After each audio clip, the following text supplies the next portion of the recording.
और खबर लखनऊ से है, जहां सीएम योगी ने चित्रकूट मंडल की समीक्षा बैठक की और जनप्रतिनिधियों के साथ मुख्यमंत्री ने बैठक की। चित्रकूट धाम मंडल के विकास कार्यों की समीक्षा की और उन्होंने कहा कि चित्रकूट में बहुत सी संभावनाएं हैं। निवेशकों से जनप्रतिनिधि मिले और जनप्रतिनिधियों के नेतृत्व में हो रहे जनपदीय निवेशक सम्मेलन। हर तहसील मुख्यालय पर स्थापित होंगे अग्निशमन केंद्र और चित्रकूट धाम मंडल में बड़े बदलाव का साधन बनी है अर्जुन सहायक परियोजना। सरकार की औद्योगिक नीति से उद्योगपतियों को अवगत कराएं, यह भी मुख्यमंत्री ने कहा। और विकास परियोजनाओं का निरीक्षण करें। जो जनप्रतिनिधि हैं, गुणवत्ता पर खास ध्यान रखें, गुणवत्ता के साथ खिलवाड़ ना हो। तो सरकार की औद्योगिक नीतियों से उद्यमियों को अवगत कराएं, मुख्यमंत्री ने यह कहा। जनप्रतिनिधियों से विकास परियोजनाओं का निरीक्षण करें, खुद गुणवत्ता का ख्याल रखें। तो सीएम योगी मंडलवार समीक्षा बैठकें कर रहे हैं और कोशिश उनकी ये कि कैसे उत्तर प्रदेश को उत्तम प्रदेश बनाया जाए, कैसे व्यवस्थाओं को और बेहतर किया जाए। और यहाँ के जनप्रतिनिधियों से उन्होंने मुलाकात की, उनसे फीडबैक लिया, सुझाव लिए, कुछ दिशा निर्देश दिए और ये कहा कि कैसे बेहतर काम किया जा सकता है, कैसे निवेशकों को आकर्षित किया जाए, कैसे सरकार की जो नीति है उससे उद्योगपतियों को अवगत कराया जाए। तो हर तहसील मुख्यालय पर स्थापित होंगे अग्निशमन केंद्र और चित्रकूट धाम मंडल में बड़े बदलाव का साधन बनी है अर्जुन सहायक परियोजना, यह भी मुख्यमंत्री ने कहा।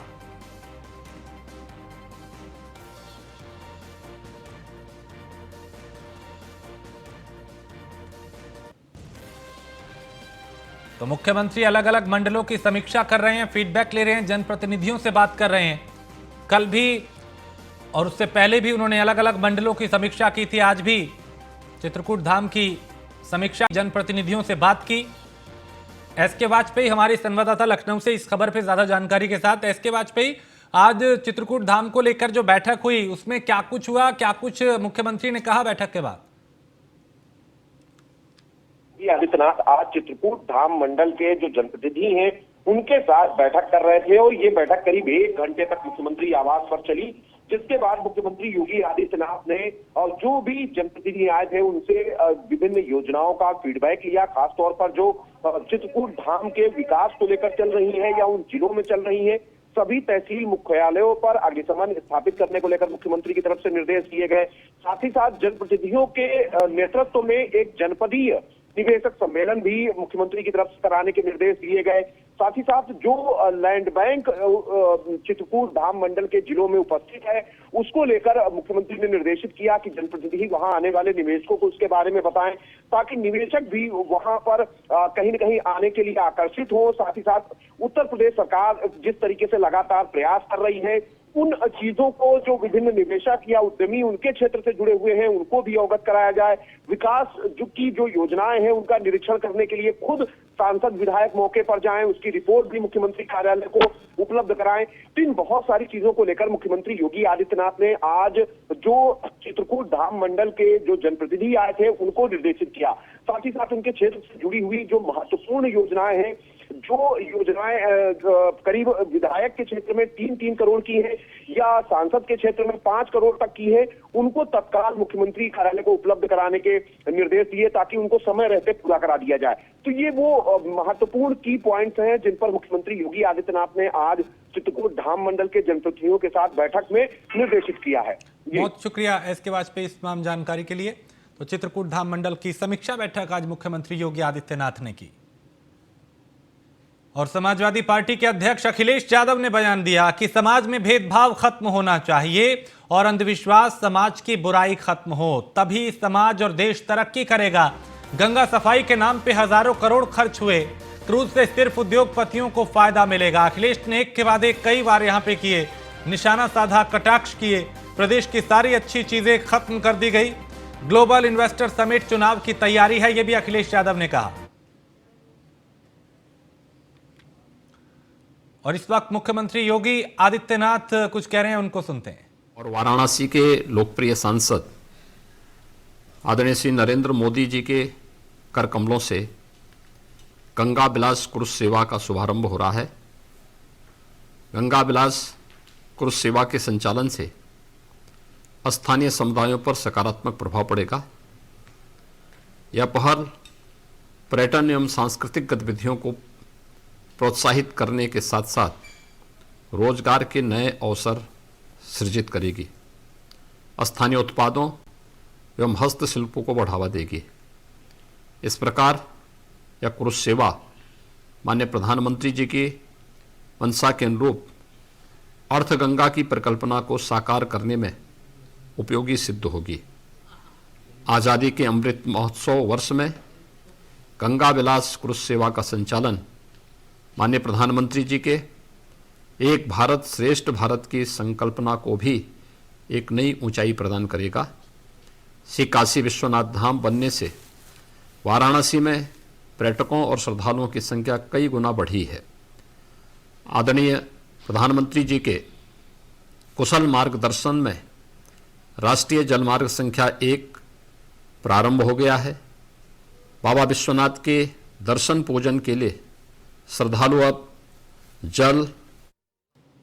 तो समाजवादी पार्टी के अध्यक्ष अखिलेश यादव ने बयान देके एक के बाद एक कई मुद्दों का जिक्र किया। सरकार पे उन्होंने कटाक्ष भी किया और कहा कि सिर्फ जिस तरीके से अभी काम हो रहा है वो दिखावा है। ग्लोबल इन्वेस्टर समिट को लेकर भी उन्होंने कहा कि चुनाव की तैयारी है, समाज में भेदभाव खत्म होना चाहिए। अखिलेश ने यह भी कहा अंधविश्वास समाज की बुराई खत्म हो। तो अखिलेश ने और क्या कुछ कहा, उन्हें सुनते हैं। मैंने कन्नौज का एक अखबार पढ़ा, हो सकता है हर जिले में इसी तरह का सरकार प्रयास कर रही हो। जो वहां के कारोबारी ने अपने हिसाब से जो काम शुरू किए, कोल्ड स्टोर बनाया या कोई और रोजगार या कारोबार किया, उसका भी इन्वेस्टमेंट में पार्ट बना दिया। तो कहीं ऐसा तो नहीं कि दुनिया से इन्हें इन्वेस्टमेंट न मिल रहा हो। हमारे यहाँ जो स्वयं उद्योगपति या कारोबार समय समय पे काम करते हैं, उसको भी इन्वेस्टमेंट में शामिल कर दिए हों। सरकार को ये बताना चाहिए कि पहले इन्वेस्टमेंट में आखिरकार कितना जमीन पर पैसा आया है, उतरा है। अभी इन्वेस्टमेंट मीट पे मैंने कहा है कि सरकार जहां इन्वेस्टमेंट की बात कर रही है, वहीं सरकार को यह भी बताना चाहिए कि पहले एमओयू हुए थे, उसको कितना जमीन पर उतारा और किस इंडस्ट्रियल पॉलिसी के तहत क्या इंसेंटिव देकर के आप उद्योग ला रहे हैं। जब आपके पुराने एमओयू जमीन पर नहीं उतरे हैं तो नए एमओयू जमीन पर कैसे उतरेंगे, और फिर नया इंसेंटिव क्या दे रहे हो आप। ये केवल चुनाव की तैयारी है, जनता को धोखा दे रहे हैं। और जब लाखों करोड़ का इन्वेस्टमेंट बता रहे हैं तो ये बताएं कि इतने इन्वेस्टमेंट के आने से कितना रोजगार सृजन होगा। आखिरकार रोजगार सृजन कितना होने जा रहा है, और पहले जो घोषणा पत्र में लिखा था करोड़ों रोजगार नौकरी, उसका क्या हुआ। इसलिए आप भी कंफ्यूज मत होइए, आपको बहुत अच्छा पैकेज मिलेगा, बहुत अच्छी चमक धमक दिखाइए, जमीन पे कुछ नहीं उतरेगा। मैंने स्कंदिता मिश्रा हमारी संवाददाता इस खबर पे ज्यादा जानकारी के साथ। स्कंदिता, अखिलेश यादव ने एक के बाद एक कई मुद्दों को आधार बनाकर यहाँ पे सरकार को घेरा। जी देखिए, आज की अगर पीसी की बात की जाए तो समाजवादी पार्टी ने विवेकानंद जयंती पर पहले तो उनको श्रद्धांजलि दी, आज युवा दिवस भी था तो उस पर भी शुभकामनाएं दी। इसके अलावा जो उनका मेन एक बयान उन्होंने जारी किया, उन्होंने कहा, जब मीडिया द्वारा पूछा गया कि सोशल मीडिया की टीम जो है उस पर सवाल किया गया, तो अखिलेश यादव ने कहा है कि अगर गलती दोनों तरफ से हुई थी तो हमने अपनी सोशल मीडिया की टीम को बदल दिया है। तो ये एक बड़ा स्टेटमेंट आज अखिलेश यादव ने ऑफिशियली कहा है। इतने समय से जो खबर सूत्रों के हवाले से आ रही थी उस पर आज अखिलेश यादव ने अपना स्टेटमेंट दे दिया है। उन्होंने कहा है कि उन्होंने अपनी सोशल मीडिया की टीम को बदल दिया है। इसके अलावा उन्होंने बीजेपी सरकार से भी कई बार निशाना साधा। उन्होंने तमाम बड़े मुद्दे उठाए और कहा कि 2024 में एक अच्छी टक्कर देते हुए नजर आएगी समाजवादी पार्टी। ठीक है, बहुत शुक्रिया स्कंदिता इस तमाम जानकारी के लिए। तो अखिलेश यादव यहाँ पे पूरी तरह से एक्टिव नजर आए और कई मुद्दों को आधार बना के सरकार को घेरते हुए दिखे।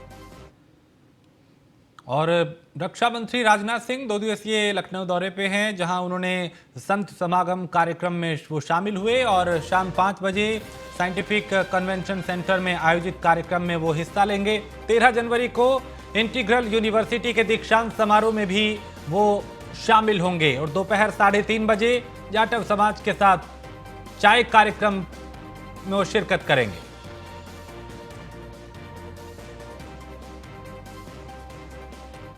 का दिन बड़ा ऐतिहासिक दिन है, क्योंकि आज 12 जनवरी के दिन एक नहीं बल्कि 2-3 महापुरुषों की जयंती मनाई जाती है। मैं यहां पर केवल 2 महापुरुषों की ही चर्चा करूंगा, स्वामी विवेकानंद जी और महर्षि योगी जी। स्वामी विवेकानंद जी का जन्म आज ही के दिन 1863 में कलकत्ता में हुआ था और उनकी स्मृति में आज पूरे देश में युवा दिवस मनाया जा रहा है।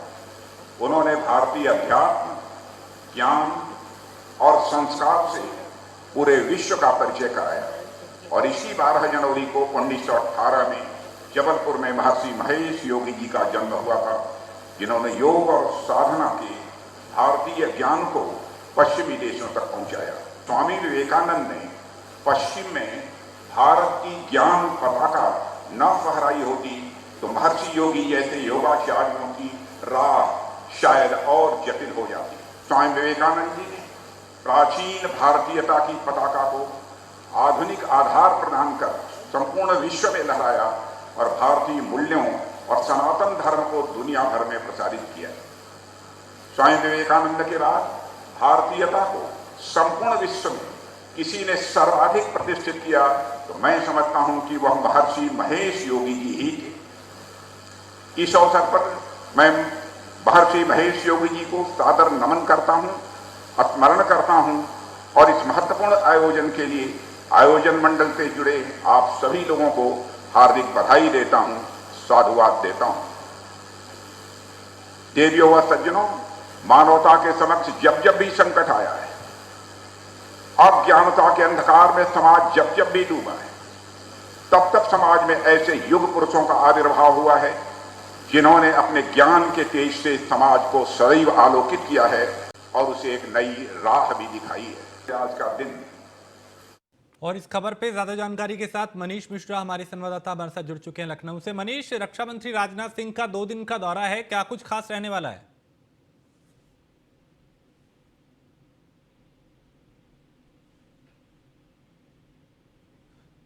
मनीष तक अभी मेरी आवाज नहीं जा पा रही, हम कोशिश करेंगे फिर उनसे संपर्क हो और वो विस्तार से बता पाएं, क्योंकि रक्षा मंत्री राजनाथ सिंह यहां पहुंचे हैं और कई कार्यक्रमों में वो शामिल हुए, अभी कई कार्यक्रमों में शामिल होंगे। मनीष, अगर आपको आवाज मिल रही है तो 2 दिन के इस कार्यक्रम में क्या कुछ खास रहने वाला है राजनाथ सिंह के? देखिए राजेश, आपको बता दूं कि रक्षा मंत्री अपने 2 दिवसीय यहाँ कार्यक्रम पे पहुंचे हैं और आपको बता दूं कि सबसे पहले वो महर्षि महेश योगी की 106वीं जयंती पे यहाँ पहुंचे, जहाँ पे उन्होंने लगातार जिस तरीके से संत समागम रखा गया था उसमें शिरकत की थी और लगातार जिस तरह से वैदिक जो सनातन धर्म की जो विश्व पटल पे जो महर्षि योगी द्वारा रखी गई थी उसके लेकर लगातार उन्होंने बात की। साथ ही साथ उन्होंने जोशीमठ और ग्लोबल समिट पर भी बात की है। आज बता दूं कि 5:30 बजे उनका शाम को साइंटिफिक सेंटर में कार्यक्रम लगा है। उसके बाद आज रात की शाम वो अपने यहाँ पे दिलकुशा के आवास पे करेंगे। उसके बाद कल उनके 2 कार्यक्रम और लगे हैं और शाम को प्रबुद्ध जनों के साथ एक बैठक करेंगे। उसके बाद वो सीधे दिल्ली के लिए करीब 5:15 बजे दिल्ली के लिए प्रस्थान कर जाएंगे। जी राजेश, बहुत शुक्रिया मनीष जानकारी के लिए। तो जो रक्षा मंत्री राजनाथ सिंह हैं उनका यहाँ पे 2 दिवसीय कार्यक्रम है, कई कार्यक्रमों में वो शामिल हुए और अभी कई कार्यक्रम हैं जिसमें वो शिरकत करेंगे। और खबर बाराबंकी से है, जहां बीजेपी नेता के भाई और अधिवक्ता की हत्या से हड़कंप मच गया। बीजेपी नेता के भाई की सिर कुचलकर हत्या कर दी गई। एक दिन पहले बैंक से निकाले गए 2 लाख रुपए भी गायब हैं और दिनेश कुमार सिंह चंदेल बताया जा रहा है मृतक का नाम।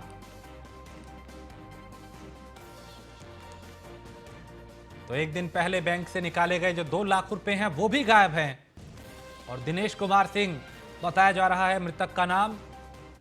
पुलिस अब जांच कर रही है।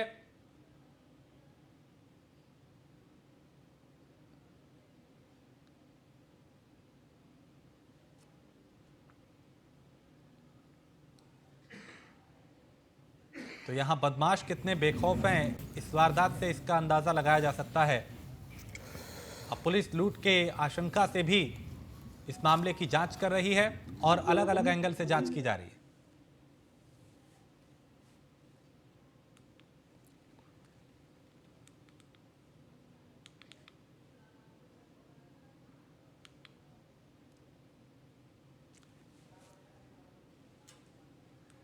तो एक दिन पहले ही बैंक से 2 लाख रुपए भी निकाले गए थे, वो भी गायब हैं। और बीजेपी नेता के भाई बताए जा रहे हैं। पुलिस बड़ी संख्या में यहाँ पहुंची है, अब जांच कर रही है, आसपास के लोगों से पूछताछ कर रही है। तो एक तरफ अपराध पे लगाम लगाने के लाख दावे, दूसरी तरफ इस तरह की आपराधिक वारदातें ये बता रही हैं कि भी बदमाशों के दिलो दिमाग में वो डर नहीं पुलिस प्रशासन का जो होना चाहिए। और यही वजह है कि आए दिन कहीं ना कहीं इस तरह की वारदातों को अंजाम दिया जा रहा है।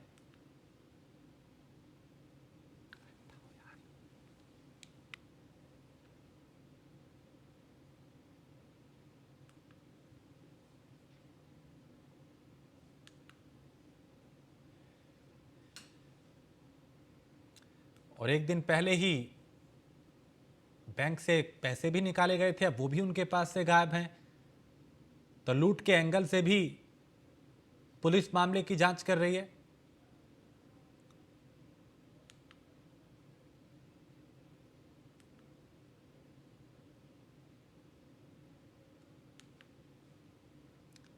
तो एक तरफ तो अपराध पे लगाम लगाने के दावे, दूसरी तरफ इस तरह की जो आपराधिक वारदातें हैं वो ये बता रही हैं कि बदमाश यहां बेखौफ है, उन्हें ना पुलिस का डर है, ना प्रशासन का, ना कानून का। और यही वजह है कि कहीं पे चोरी और कहीं पे हत्या जैसी वारदातों को अंजाम दिया जा रहा है।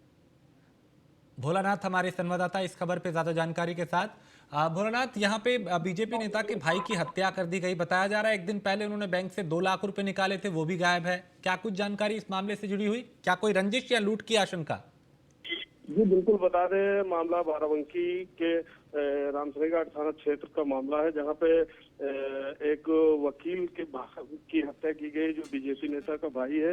अभी फिलहाल पुलिस की ओर से कोई जानकारी नहीं दी गई है, लेकिन जिस प्रकार से निर्मम हत्या की गई है उससे बीजेपी कार्यकर्ताओं में काफी आक्रोश बना हुआ है, वहीं अधिवक्ताओं में भी काफी आक्रोश है। पुलिस मामले की छानबीन कर रही है, पुलिस का दावा है जल्द ही आरोपियों की तलाश की जा रही है और खुलासा किया जाएगा। जी बहुत शुक्रिया जानकारी के लिए। तो यहाँ पे अब अपराधी जो हैं वो बिल्कुल, उनमें डर नहीं, ना पुलिस का ना प्रशासन का, और हत्या जैसी वारदातों को भी अंजाम दिया जा रहा है। और आगरा में देश का सबसे लंबा एक्सप्रेसवे भी सुरक्षित नहीं है। आगरा लखनऊ एक्सप्रेसवे पर बदमाशों ने तांडव मचाया और मारपीट कर लूट की वारदात को अंजाम दिया। रात में ट्रक खराब होने पर चालक और क्लीनर कैबिन में आराम कर रहे थे और करीब आधा दर्जन बदमाशों ने डंडे और सरियों से हमला कर दिया, रुपए और मोबाइल लूट लिया। एक्सप्रेसवे पर सुरक्षा का दावा करने वाली यूपीडा नदारद रही। लगभग आधे घंटे तक इन बदमाशों ने वहां पे तांडव मचाया। आगरा लखनऊ एक्सप्रेसवे के सीताराम की मड़िया गांव के पास इस वारदात को अंजाम दिया गया।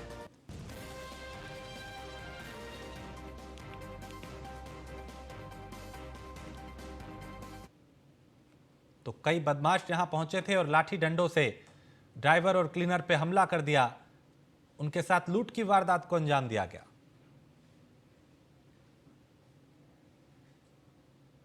घटना घटी हुई है कि मेरा ट्रक खराब हो गया था और ट्रक खराब हो गया था, हम आराम कर रहे थे ट्रक में, अचानक बदमाश आए, बदमाशों ने हम पे हमला कर दिया। कितने बदमाश होंगे? 6। आपके साथ मारपीट की या कुछ लूट करके भी ले गए?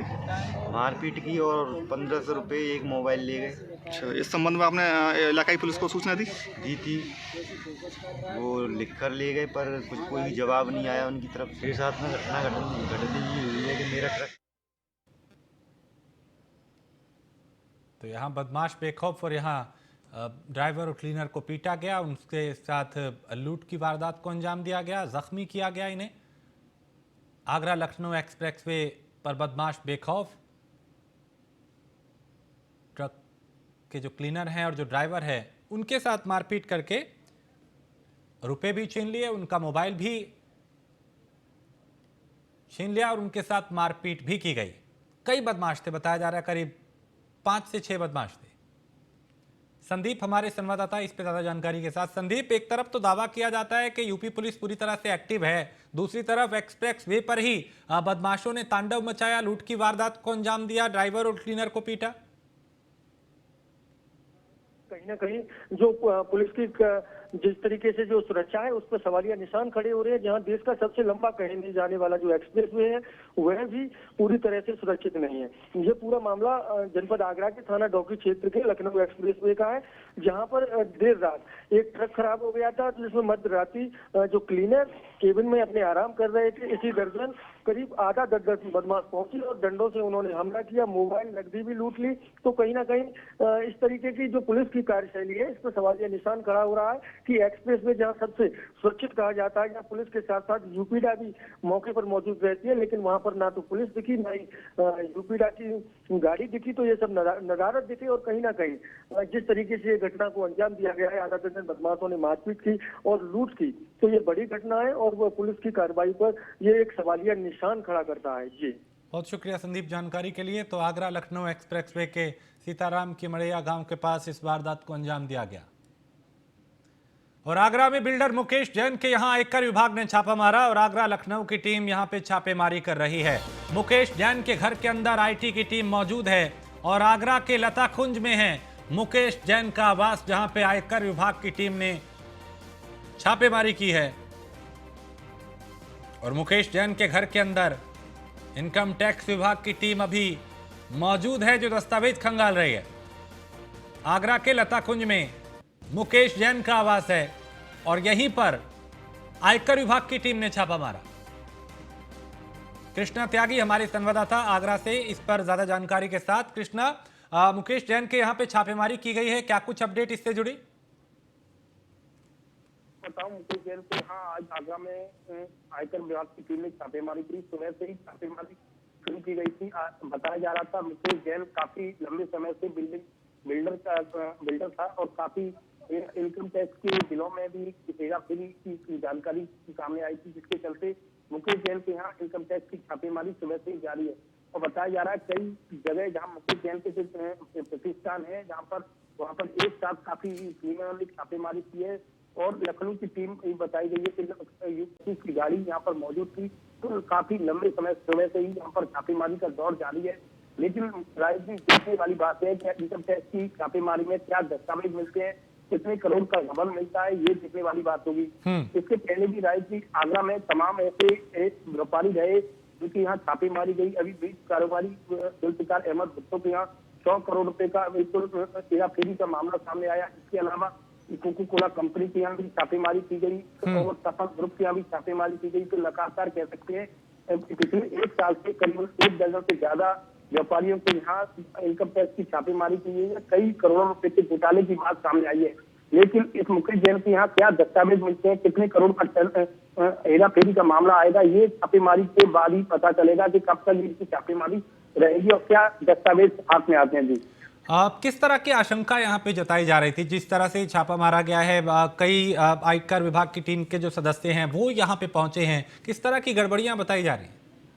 राजीव जी, बताया जा रहा था कि पहले तो ये जानकारी नहीं थी कि ये कौन सी टीम ने छापेमारी की है। कई तो एडीए बता रहे, कोई एडी बता रहा, कोई इनकम टैक्स की छापेमारी बता रहा है। तो निश्चित तौर से इनकम टैक्स की छापेमारी थी। कई जगह कई गाड़ियां यहाँ पर मौके पर पहुंची, पूरे घर में काफी लोग एक साथ आए और पहले कागजों की जानकारी की जा रही है। पूरे सभी लोगों का आवागमन बिल्कुल पूरी तरह से बंद कर दिया गया है और ये देखने वाली बात होगी क्योंकि ये बिल्डर है, बिल्डर काफी रसूखदार बिल्डर बताया गया है। कई जो कागज हैं जिस बिल्डिंग उसने खरीदी है उनमें भी एक हेराफेरी है। इसके अलावा जी चलिए, बहुत शुक्रिया कृष्ण इस तमाम जानकारी के लिए। तो यहाँ मुकेश जैन बिल्डर के यहाँ पे आयकर विभाग की टीम ने छापा मारा है और कई गड़बड़ियों की आशंका के चलते यहाँ पे छापेमारी की गई है। तो आगरा लखनऊ की टीम यहाँ पे दस्तावेजों को खंगाल रही है और मुकेश जैन के घर के अंदर आयकर विभाग की टीम मौजूद है अभी, जो दस्तावेजों को खंगाल रही है।